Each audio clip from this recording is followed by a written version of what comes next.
Hello, welcome to Lemon Studios, where we talk anything and everything entertainment. I'm, of course, Lemon himself, Zeke Lemon, and this is my review for WWE's Saturday Night's main event. But before we get into that, let's get the house clean out of the way. Sorry, I'm to leave a like. Comment below, let me know your thoughts on Saturday Night's main event. And, of course, hit that subscribe button as it helps me grow into my YouTube career. I would greatly appreciate it. Now, all that out of the way, let's get into the review, shall So, I would say we've had, 4 of these Saturday Night's main events so far, and if we were to rank them, I think we can all agree that maybe this was, 4 out of the 4. I think the show overall was fine. It was all right. I just think, we need to talk about these commercial breaks, man. There are just way too many, and also just at really the wrong times. I mean, after Gunther and Goldberg fight in what was a much more fun match than I thought it would be, especially since they had to go a little bit longer, or I'm assuming they had to go a little bit longer after the unfortunate thing that happened to Seth, that they went to commercial as soon as the match ended and went to commercial break. And it was like, at my time, it was like 8:57 at that point. And a commercial break on average is about 1:30 to 2 minutes, which means when they got back, it was 8:59. And then it go, okay, Goldberg, this is your moment. And he talked for like, not even a minute, and then the show went off the air. Like, no, you take those ads out, and you let the man talk for the 3 minutes that he's going to. Especially since this is his final match. This is his swan song. This is it for him. I just really didn't like how they treated the final moment of Goldberg's thing. Like, I would really like to hear everything he had to talk about. I know there's a video of fan stuff online. I get it. You got advertisements. You got to pay those things, and you have a tight time, especially on NBC, on primetime television, but meant either pay for the overrun or go, okay, these ads just part ain't gonna make it. I don't know how that works. I don't know how TV production works, so maybe that second one you just cannot do. But just really, really bad setup on that one, to me, personally. And especially since the rumored final match of John Cena, it's gonna be on a Saturday Night's main event, and we're going to have to worry about that quite a bit. Like, I know John probably wants as many eyes as possible to be, for people to see as much of his final match as they possibly could, especially with the Saturday Night's main event. You can make a smaller venue and you can get even more people within that arena. And then, of course, being on primetime television on NBC, yeah, sure, all about it. But, God, I really hope they make Cena's final match and, his swan song, like, all commercial free. I really hope they do that, because this was just really miscalculated to me. As for the match itself between Goldberg and Gunther, again, I thought it was a lot of fun. I thought, they had all the smoke and mirrors that you could possibly ask for. They did well. I like how they played to the knee, that, he can barely, that it's hard for him to do the spear setup for it and do the jackhammer. I was very shocked that Goldberg was able to do the jackhammer on Gunther. I was like, there ain't no way he can do it. There ain't no way. Oh my God, he freaking did it. And they get the nice tease that Goldberg would have won if he didn't go for the knee and all that, because the referee came out immediately. I don't think we really need to protect Goldberg that much, especially on his final match. I like how it was like a final gasp, and then, that was it. Pass out finish, fine. It was what it was. Honestly, I think a 1, 2, 3 would have been just as done just as spice for it. But hey, we move on. Now we can just focus on SummerSlam, which we really use the show just to really set up SummerSlam in a lot of places. I think in every match we possibly did to set up a SummerSlam angle, because we had Randy and Drew, which was fine for what it was. I was having fun with it. I'm honestly kind of liking everything we're doing with Jelly Roll and Logan Paul. On SmackDown, I thought the segment was a lot better. It was like a car crash. I was enjoying Jelly Roll's performance, and then when Logan Paul came out, that was very funny how he was being hypocritical. And the whole back and forth. I've never seen Randy Orton so mad ever. The Claymore kick, and then Logan Paul crashing out, destroying the set. I thought it was a good segment. And during this whole final moments where Drew's like, get in this ring if you really want to fight and all that. And then, the Claymore to Jelly Roll. But I thought he did a pretty good sell there too. Is this something I would want? No. I'm not going to sugarcoat it, because the way I'm talking, like, wow, you really like everything that they're doing here.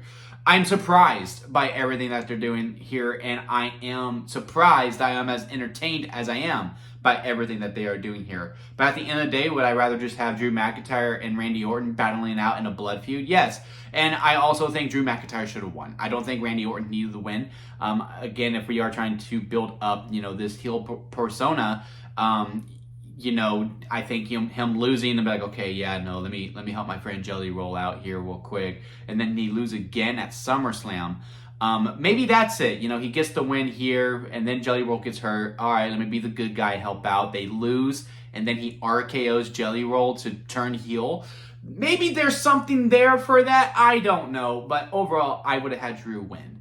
I think Randy going on a little bit of a losing streak would have been fine. And, you could justify him going for the WWE title because he's freaking Randy Orton, right? But, again, do I prefer this?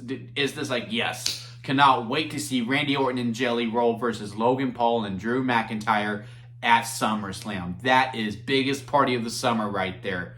Absolutely not. But with what the hand is dealt and what they're presenting, and they are going to do this, and it's going to get a lot of eyes on the product, by all means, I'm having a good time with it. I cannot discredit that. I am having a good time watching this feud. Just because it's not something I would want, it doesn't mean I'm just going to crap on every single thing that they are doing. So far, the angles are 2 for 2 for me. And again, am I looking forward to the match? No, but am I enjoying the ride? Yes. Now on to the next thing, where we did the angle with Jade and Naomi and the return of Bianca Belair, which was nice. I would have thought we would have done a Cody Rhodes segment in it because I just couldn't fathom us not having Cody Rhodes on the show because it was in Atlanta, Georgia, which is his hometown. But we didn't. We did not have him at all. We did the whole thing where we had people in the crowd to promote Evolution. Rhea and Io got big pop. And then Jade Cargill was up, and then Naomi comes and jumps her. There's a big brawl, very, very good angle. Bianca Belair comes out. She's going to be the special guest referee for the No Holds Barred match, which does lead me to, my SummerSlam predictions is that we are going to do Bianca Belair versus Naomi on one of the nights while Jade Cargill faces Tiffany Stratton at SummerSlam. And, that'll be fun. And, you can get Bianca Belair back. I do not know how her finger is. I saw it was still taped up, but if she's good enough to, to count 1, 2, 3, maybe she's good enough to start bumping again. But yeah, overall, that angle was really good. Solo versus Jimmy, I could have done without, in all honesty. Again, we were just using this to set up Jacob versus Solo, and it feels like we just did this match just so that way we didn't have to do Jacob versus Solo at Saturday night's main event. And, fine. It is what it is. It was a good time killer, I suppose. I really don't have any notes when it comes to this match because I was kind of in and out as it went on. That's not to say that the match wasn't good when, the stuff I do remember were pretty entertaining. I do like Solo as a character. I like Jimmy as a character. I kind of like the My Family Tree storyline that we are doing with Solo. I just don't need them to be mixing it up with each other anymore. This bloodline, family, tree storyline has been going on forever. And it just, to me, I think it's just ran out of legs.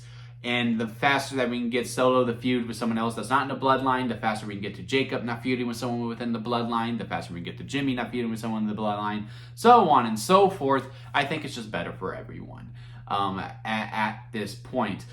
So yeah, once we get past SummerSlam, let's get, all the Fatus away from each other and let them do their own things. Let's end this vortex because it has run its course and it's just time to move on. I'm just really over it at this point. Every match of theirs, to me, is basically the same. All right, it's going to be a good back and forth for a little bit, and then either a ref's going to get bumped or, there's going to be outside interference, and then the bad guy wins. 1, 2, 3. Up, here comes a return, and now we are set up for the next battle.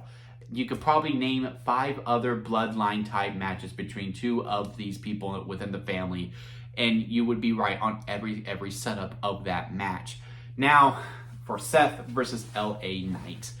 Honestly, it kind of feels icky to even talk about the match itself because it doesn't really matter, It's a predetermined world with predetermined storylines. But man, Seth was such an integral part of all of these storylines, and it's coming out that Seth was supposed to win. He was supposed to win the match, but obviously with what happened, he tweaked his knee in some way, shape, or form. I don't know if it was from the moonsault, because when you look at when he did the first flip, the knee like buckled a little bit, like it didn't look right, and then he stood up and he took a moment before he went. He was like, I don't know if I should do this, and then when he landed it, that seemed to have done the job for him. Called the audible, hit the BFT on me, 1, 2, 3. LA Knight doesn't look happy. Seth looks freaking pissed off. And just a lot of things are up in the air. I would imagine that Roman Reigns was supposed to return tonight. I don't know if there's any word that he was backstage or not, so we do set up Seth versus Roman, because, you know, the whole point of this Saturday night's main event was to take away the headlines from AEW All In, which it does look like they failed at. And, you know, hopefully they learned, and, you know, next year they just let All In be its own weekend. AEW lets WrestleMania be its own weekend, so WWE just show some respect. It's healthy competition. Anyway, we move on. But, you know, Seth was probably supposed to win, then the OTC was supposed to come out, big face-off, SummerSlam Night 1 main event, right there, Bob's your uncle. But again, Seth was so integral within a lot of storylines. Sami Zayn, CM Punk, Gunther to a degree as well, Roman Reigns, of course. Now you got a lot of these heavy hitters, like, man, what are we supposed to do? Braun Breaker and Bronson Reed are supposed to be on the come up for, you know, be mentored by Seth Rollins. What do we do now? As for the Money in the Bank briefcase, I think that's pretty easy. I mean, when Seth returns, he cashes in, right? I think you have an opportunity to have a great cash in within this. Again, none of this matters. What matters most is that Seth is okay, and that he gets healthy, and that he can hopefully get back in the ring. But assuming that he is going to get back in the ring, and everything's going to be fine, and this will be before the 1 year mark is up, is that, yeah, you know, you keep him off, and then when he returns, he cashes in that briefcase and wins the title, and therefore you have an opportunity for a great cash-in that we haven't had in really quite some time, to be honest with you. I think there's a great opportunity within that. A lot of people are saying, yeah, no, just give it to Braun Breaker. No, you don't need the briefcase to be showcased every single week. You can really have it where people kind of forget about all of it, and it's just like, man, I hope Seth's okay, I hope Seth's okay. Blah, blah, blah, blah, blah. You know, there's going to be a portion on the internet that's going, oh, yeah, the Money in the Bank briefcase is dead because, you know, they're injured and they're not doing anything with it. Shut up. As soon as he comes out and he has that briefcase and he cashes in, it's going to be such a big form of adrenaline, because you get, oh, my God, Seth is back. We missed him so much. Oh, my God, he's going for the title. Oh, my God, he won the title. It's just going to be this big rush of adrenaline. There is, you know, hope within this tragedy that we are in right now. As for Braun Breaker and Bronson, just got to double down, and hell, maybe even triple down on it. Maybe you do CM Punk versus Braun Breaker at SummerSlam. Maybe there's some fun that you can have within that, and Braun Breaker wins, and he wins clean, because, you know, you assume Sami Zayn versus Karrion Kross is going to be another match at SummerSlam.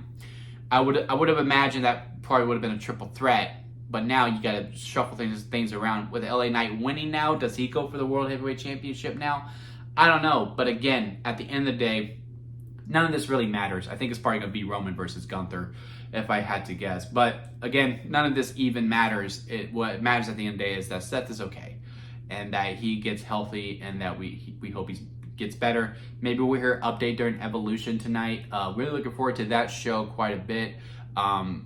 I had a conversation with friends that, well, maybe we shouldn't do the update on Sunday, and we should just save it for Monday so that we could just really focus on the women. I don't know. There's a little bit of an exception when it comes to an injury, but we will see. But yeah, overall, again, I just hope Seth's okay, and I hope it's not as bad as it looks right now. Again, no one was happy at the end of that match. I think the match was fine overall. In the beginning portions of it, I was getting really into it, and it seemed like once it was about to go into second gear, unfortunately, Seth gets hurt. But yeah, overall, Saturday night's main event was an okay show. It was what it was presented as, and that was the counter program. And overall, did it work? I don't think it did. But as for the highlights, I do think Goldberg and Gunther delivered on their part of it. And, you know, the whole show was really based around that quite a bit, and it was a lot of fun. Again, I cannot get over that. Goldberg and Gunther was a lot of fun, and that's all I really needed it to be. And I'm glad Goldberg was able to go out on his own terms. I just wish we were able to hear his final speech, because he's earned that. And I just think they really mishandled that quite a bit with this Saturday night's main event, with the commercials and everything there. But Let me know what you think about it down in the comment section. Leave a like if you made it this far within the review. I do greatly appreciate it. And again, hit that subscribe button as I am trying to grow into my YouTube career. And until next time, guys, I'll see you here at Lemon Studios.